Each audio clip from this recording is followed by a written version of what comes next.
Educational Communications and this station present Environmental Directions with Nancy Pearlman.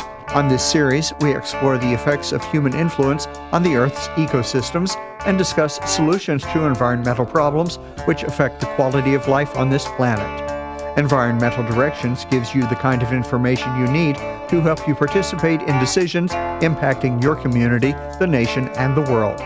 Now, here's your host, Nancy Pearlman. Hello. For the next half hour, we are going to be talking about trade policies, clean energy policies, climate policies to protect the planet with my guest, Arthur Stamoulis. He is the Executive Director of Trade Justice Education Fund. He was formerly the Director of Government Affairs for the Clean Air Council in Pennsylvania and former head of Citizens Trade Campaign, which was a coalition of U.S. labor, environmental, family farm, faith, and consumer organizations working on trade policy. Welcome. It's a pleasure to have you with us. Thanks so much for having me, Nancy. We should begin with what a trade policy actually is. I just assumed that people buy and sell all over the world, but apparently they have to follow certain trade regulations? Yeah, no, that's a great question. So back in the day, many decades ago, trade policies are what people might normally think of when they think of trade, insofar as they think of trade at all. They were about lowering tariffs, lowering quotas,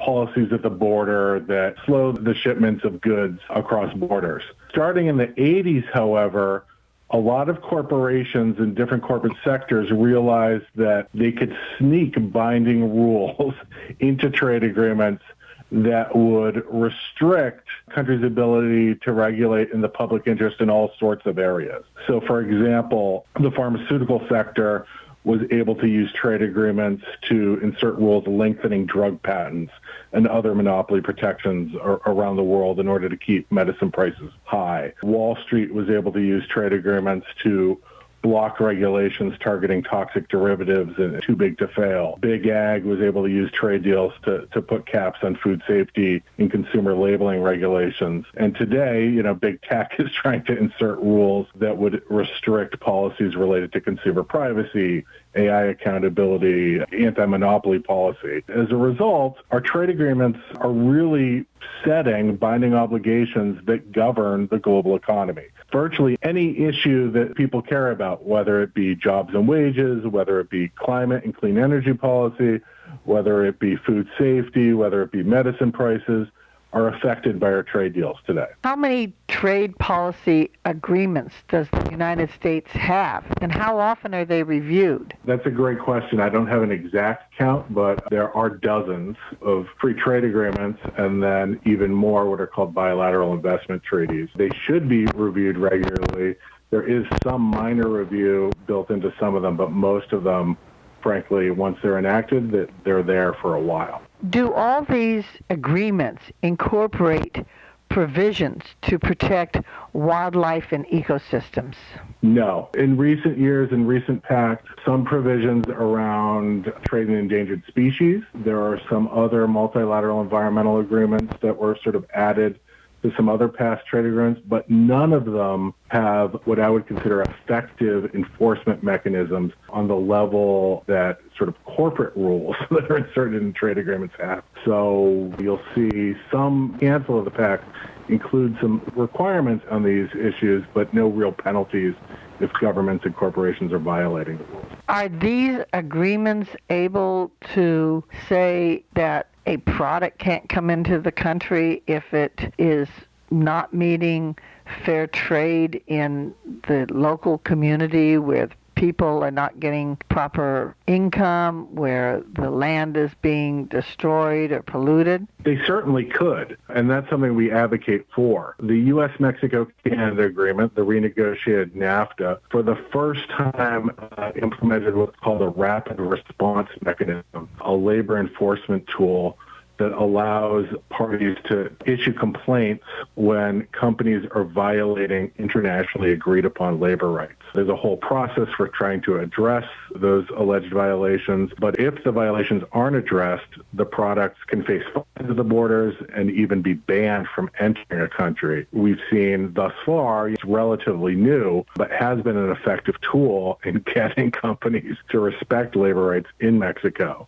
We want to see that system expanded and improved upon globally, really. And we also want to see similar enforcement tools put in place for climate standards, other environmental standards, and human rights standards. The agreements are focusing on trade, which means tariffs. It means rules regarding what can be brought in or not brought in, regarding how the company should operate in terms of not polluting or destroying the environment, or are they incorporated to include new renewable energies? What exactly are they designed to provide for? Yeah, so the trade agreements that the Biden administration is negotiating right now actually don't set rules on tariff levels. With exceptions in certain industries, U.S. tariff levels across the board are very, very low right now, if you look historically at what levels often are. And so the main barrier to trade and the main barrier to investment,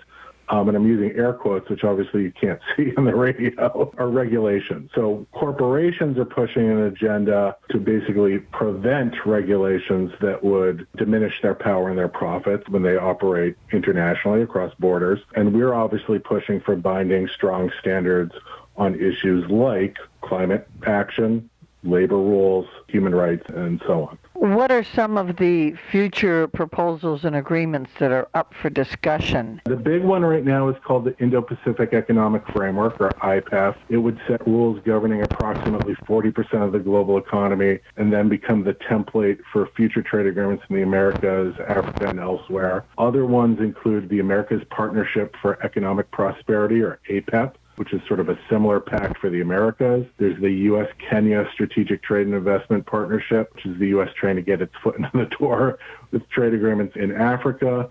And then there's also slightly different, but the U.S.-EU Trade and Technology Council, the TTC, which is setting rules primarily in the tech industry, but also affecting critical minerals and other issues. As a consumer activist organization, you're concerned about the trade policies as they disproportionately impact people based on race, gender, physical disability. As an environmentalist, I'm concerned about trade policies that impact ecosystems and wildlife and the environment. It really all goes together in terms of, do we have trade policies that are good for the earth, for the people and the plants and animals, or trade policies that are good for business profits? Yep. And one of the big issues is how our trade policies are written. Right now, there's a trade agreement called the Indo-Pacific Economic Framework. It's a trade agreement under negotiation between the United States and 13 other countries around the Pacific Rim. In and of itself, the pact will set rules governing approximately 40% of the global economy. It's also explicitly intended to become the template for future U.S. trade agreements in the Americas, in Africa, and elsewhere. So the U.S. will be bound to its rules. Potentially most of the world will be bound to its rules. Corporations are pushing for what they often push for in these trade deals. They want IPEF to have rules that will make it even easier to ship jobs around the globe to wherever workers are the most exploited and environmental regulations are the weakest. They want the ability to engage in rip and ship resource extraction without regard to its impact on deforestation, on climate change, on inequality. And they want to bind governments and prevent them from enacting new public interest regulations across the board. In contrast, our coalition is pushing for rules that would instead prioritize working people, consumers, and the planet. The problem we face in our advocacy is that IPEF, like most trade agreements, is being negotiated behind closed doors. Hundreds of corporate lobbyists have access to countries' IPEF proposals and other negotiating documents, but the public is barred from knowing what's being proposed in our names. The U.S. insisted that the negotiations be classified, and that's actually an issue that activists have been pushing in Seattle this weekend. Officials from various IPEF countries were in town for a senior APEC officials meeting, and while they were there, hundreds of labor, climate, international solidarity activists helped us delivering over 10,000 petition signatures calling for trade negotiators to release all current and future IPEF texts for public scrutiny. Our basic position is we are not going to be able to create the new worker-centered, climate-friendly trade model that the world needs and the administration says it wants if trade proposals are kept hidden until the deal is done and changes are all but impossible. We can't just have corporations calling the shots. These are frameworks that are agreed upon by governments. So these are meetings of governmental representatives, and eventually the governments approve them. We would approve them through Congress, and the other countries would approve them. And you're saying that these agreements are being considered. Businesses have access to the draft agreements, but the public doesn't? Yeah, so the Office of the U.S. Trade Representative, USTR, is the federal agency that's most in charge of creating our trade policy. Other agencies can sometimes play a role. And in fact, right now, the Commerce Department, which is very corporate aligned, playing a bigger role than it ever has before. But USTR, the Office of the U.S. Trade Representative, has a special cleared advisor system where select people get access to U.S. trade proposals and to the draft negotiating text and to meetings with negotiators throughout the negotiating process. There are about 600 cleared advisors in the U.S. The vast majority of them are corporate lobbyists. It's a system dominated by corporations. There are a handful of labor folks, a handful of non-corporate lobbyists who have access to text, but the system is dominated by big corporations. They're able, once they get this cleared advisor status, to pull up text on their computers. Members of Congress are allowed to see text, but they have to make an appointment to go down to essentially a vault in the basement of Congress. It's called the SCIF, where they have to turn over their cell phones, any recording devices, pens and paper. They can only bring staff if they have special security clearances. So it's very inconvenient for members of Congress to even see the text. And meanwhile, the public, reporters, are completely barred from knowing what's being proposed in our names. And this doesn't have to be this way. The World Trade Organization, which is no bastion of transparency and public participation, they make draft negotiating texts available after every negotiating round. But the United States, when it's negotiating these bilateral and multilateral trade agreements on its own, has insisted on the secretive process, which has really made it much, much easier for corporations to rig the rules in their interest. What's the difference between these bilateral agreements or multilateral agreements by different countries and the overall world trade agreements? You mentioned the IPEF, the Indo-Pacific Economic Framework, with 13 countries, but there are about 215 countries in the world. Does the United States have trade agreements with individual countries or other groups? Do we have trade agreements with all the countries in the world? Yeah, so most of the countries, but by no means all, but most of the countries of the world are part of what's called the World Trade Organization, the WTO. That took off in the 1990s, right after the Soviet Union collapsed. The United States was billing itself as the sole superpower left in the world. A lot of governments the world over in that period signed on to this new institution called the WTO, which has a bunch of different trade agreements under its auspices. The United States then also has other bilateral and multilateral trade agreements that go beyond the rules of the WTO. The WTO ostensibly works by consensus. And so because of that, because of protest in developing countries, because of the battle in Seattle that took place in 1999, where labor and consumer and environmental and other groups around the world came together to say, no, stop this WTO expansion.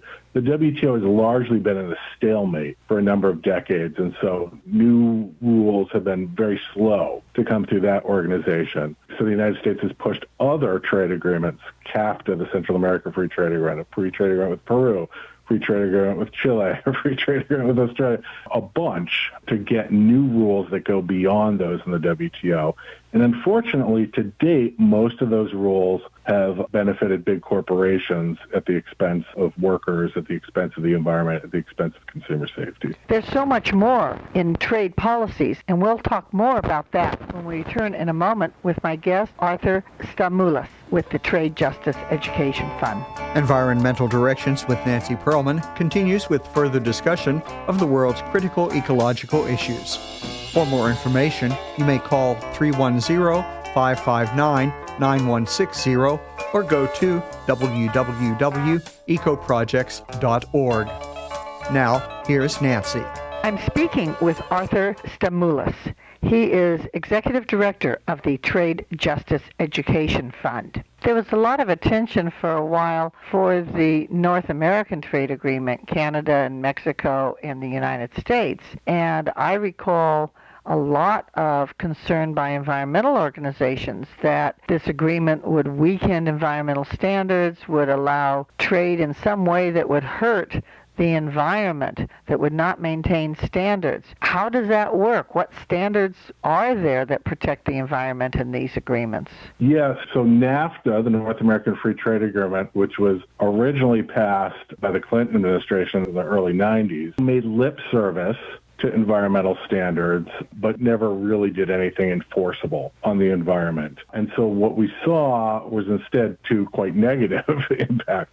Number one, corporations moving jobs from the U.S. to the maquiladoras in northern Mexico, both to take advantage of lower-priced sweatshop workers and also to take advantage of more lax environmental regulations. So I've been to a number of factory towns along the border in northern Mexico, and there's all sorts of wastewater pollution, there's all sorts of air pollution coming off of these factories. That's worse than what you see from factories in the United States because the standards aren't the same. So that's been one impact. Then the other impact is that the trade agreements have given both foreign governments and, in some instances, individual corporations the right to challenge new environmental rules as so-called barriers to trade, as a violation of their supposed trade agreement rights. And so we've seen under various trade agreements programs under the Clean Air Act, the Endangered Species Act, the Marine Mammal Protection Act, rolled back. The company TransCanada, which was behind the Keystone XL pipeline, is still trying to use NAFTA today to demand a huge amount of money in compensation for the Biden administration's decision not to grant it permits to allow the Keystone XL pipeline to move forward. They're saying, all right, well, you need to pay us for not just the money that we invested in that project, but for our lost expected future profits. Companies are using these types of pacts all over the world to undermine environmental laws. So it both creates more pollution by moving it to the places with the weakest regulations and then gives corporations and governments new tools for attacking environmental rules that they don't like. The European Union has outlawed certain chemicals, pesticides, herbicides in various products, and yet we allow them here in the United States. How is trade affected by the fact that we allow certain things that places like in Europe do not? Yeah, so the corporate interests have tried to insert rules into trade agreements, successfully oftentimes, that put caps rather than floors on the types of food safety, chemical regulations that governments are able to impose. So we would say, hey, let's create a floor below which no country can go in terms of the types of pesticide use on food, for example, but allow individual governments to go beyond that in terms of imposing more stringent standards if they want to. What corporations have tried to do through our trade agreements is to reverse that, to say, this is the cap. This is the highest you can go on food safety standards, and you're not allowed to go beyond that. And so we see right now, again, under the renegotiated NAFTA, which is now called the U.S.-Mexico-Canada Agreement, USMCA, the U.S. attacking genetically modified organism bans in Mexico. That's an example of how this system works. Again, we think it's perfectly fine for countries to be talking about these issues and what should standards be internationally, but they should be setting floors. They should not be setting ceilings. We're talking about trade policies and how they affect people and the environment. But you were formerly Director of Government Affairs with the Clean Air Council in Pennsylvania. How does our energy policy, our pollution policies get implemented in decent trade policies? Yes, there's a question of how the trade rules are right now and how they should be. One of the great innovations in past trade pacts is that unlike most international agreements, they have built-in enforcement mechanisms that can be very effective. If a country is found to be violating its trade agreement obligations, there are processes for complaints to be filed, and the country can face millions and even billions of dollars in penalties until it changes behavior. Unfortunately, the rules being enforced under past trade deals have usually been, again, much more focused on benefiting big corporations than on providing wide benefits to society as a whole. So, for example, in the past, countries have had bans on certain gasoline additives that they found to be toxic, and corporations have been able to use trade agreements to say, hey, you're violating our ability to trade across borders, to invest across borders by banning these chemicals. You need to pay us and lift your ban. I've mentioned before how Big Pharma has used to enforce monopoly protections. If a country violates those monopoly protections by, say, allowing a generic version of a medicine onto the market early during a pandemic, that country can face millions to billions of dollars in penalties and be forced into submission. Well, we argue, why not use that same basic structure to enforce child labor rules? Why not use that same structure to enforce internationally agreed upon climate obligations? And so that's something that activists and advocacy groups in the U.S. and around the globe have been calling for. Strong binding climate standards, strong binding labor standards, other human rights standards with swift and certain enforcement mechanisms that go after not entire countries, but at least individual corporations that are failing to meet internationally agreed upon standards. If we can use trade agreements in that way to start fining companies and or banning their products and services from entering markets, we're going to start to see a shift in their behavior. That would be a 180-degree change in how most trade agreements currently operate. It would put the environment, it would put worker rights ahead of corporate profits. That's a big change. But it's what we need if we're going to address the climate crisis, if we're going to address the inequality crisis. I have been an environmental activist for over 55 years and worked with many different organizations and tried to get coalitions together. You headed the Citizens Trade Campaign, and I'm curious how you were able to get any kind of consensus among U.S. labor, environmental, family farm, faith, and consumer organizations to work on trade policy, because they're all coming from different places. They all have a different major concern. Hopefully they do have united concerns to get better policy for people and the environment, but were you able to succeed in getting them to work together to get better policies? Yeah, I was first attracted to trade policy organizing in the late 1990s, specifically because I saw the power of cross-sector, cross-border movements coming together. The trade justice movement used to be called the movement of movements, specifically because it brought together, like the Citizens Trade Campaign Coalition, which still exists and which I'm still the executive director of as well, brought together labor, environmental, family farm, faith, and consumer groups. It helped to have a common enemy. The corporate overreach in these trade agreements is massive. They try to sneak things through trade agreements that they could never get through Congress or through an administration as a standalone policy. But because it's branded as quote-unquote free trade, people don't look into the details. There's been a lot of consensus that that is not the way we should be creating rules for the global economy. As groups have built trust and work together, we've seen some progress in other areas as well. Blue-green alliances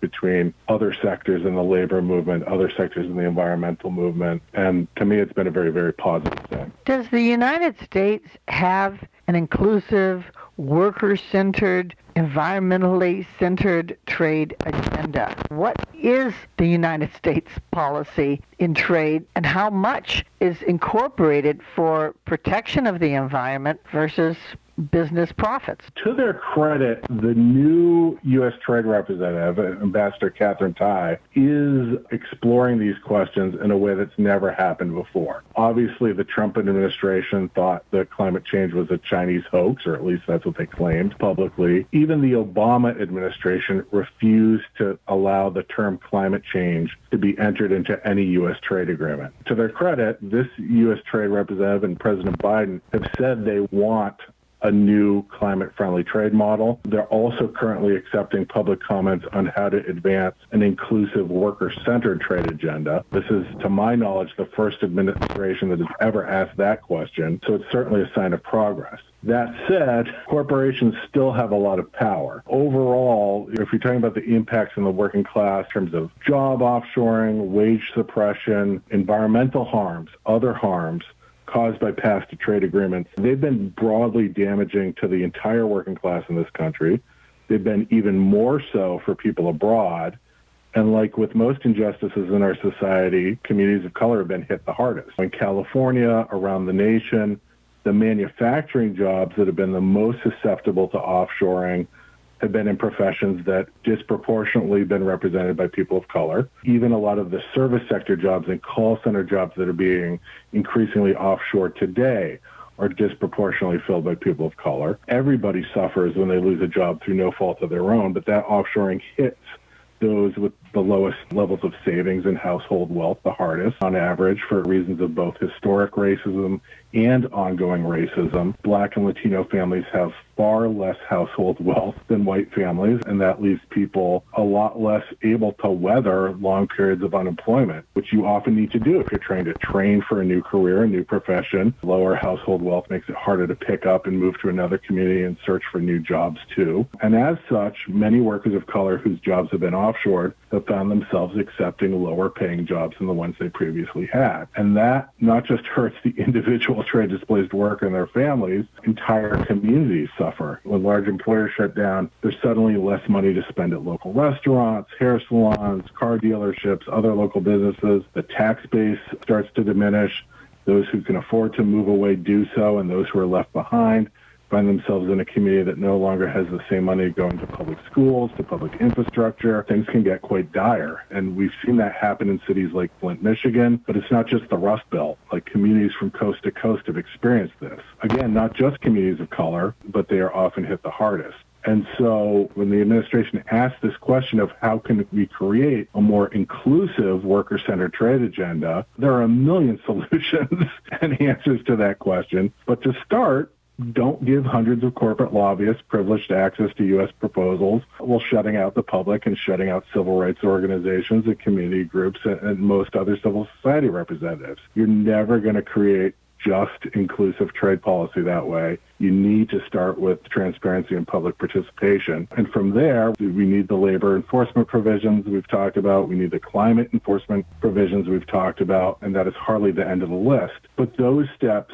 would help people of color fighting for better working conditions abroad, communities of color fighting for good-paying jobs here at home. And in fact, they would help virtually everyone except the most short-sighted, greedy corporate interests who until now have been allowed to rig trade deals behind closed doors. It's so important to have citizen participation, and you're certainly providing a voice for us. Does your website, tradejusticeedfund.org, have a list of what you want incorporated in these various agreements, trade frameworks, as they're called? Yeah, absolutely. You can go to our website, tradejusticeedfund.org, to find our recommendations for what should and shouldn't be included in the Indo-Pacific Economic Framework and other trade agreements. You can find easy online action tools for contacting trade negotiators, and you can also find invitations to monthly briefings we do and organizing sessions on these issues if you want to get more involved. Is it effective for the public to protest, demonstrate at these various meetings? Oh, absolutely. When corporations and trade bureaucrats are able to write the rules behind closed doors in privacy without a lot of scrutiny, corporations get the rules written in their interest. When things are dragged out into the light of day,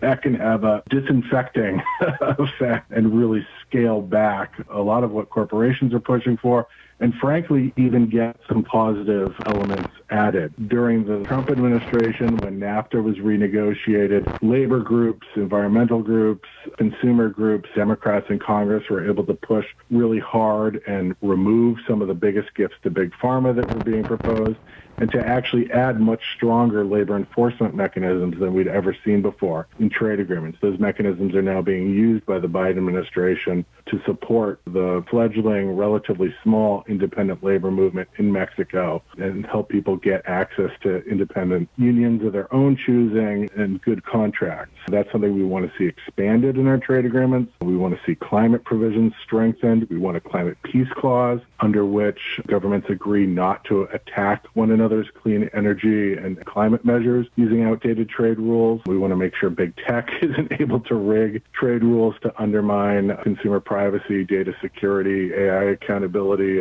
and the antitrust measures. There are a lot of good things that could be done with our trade policy, but it's only going to happen if people shine a spotlight on this issue. Thank you so very much for caring about the people and the planet in these trade policies. Thank you for being my guest. Thanks so much, Nancy. I really appreciate it. I have been speaking with Arthur Stamoulis, who is the Executive Director of the Trade Justice Education Fund. I'm Nancy Perlman. Thank you very much for joining us, and do tune in again next week. If you would like free information about these environmental issues, go to www.ecoprojects.org or call 310-559-9160. Environmental Directions with your host, Nancy Perlman, is a community affairs program of the nonprofit organization Educational Communications and this station.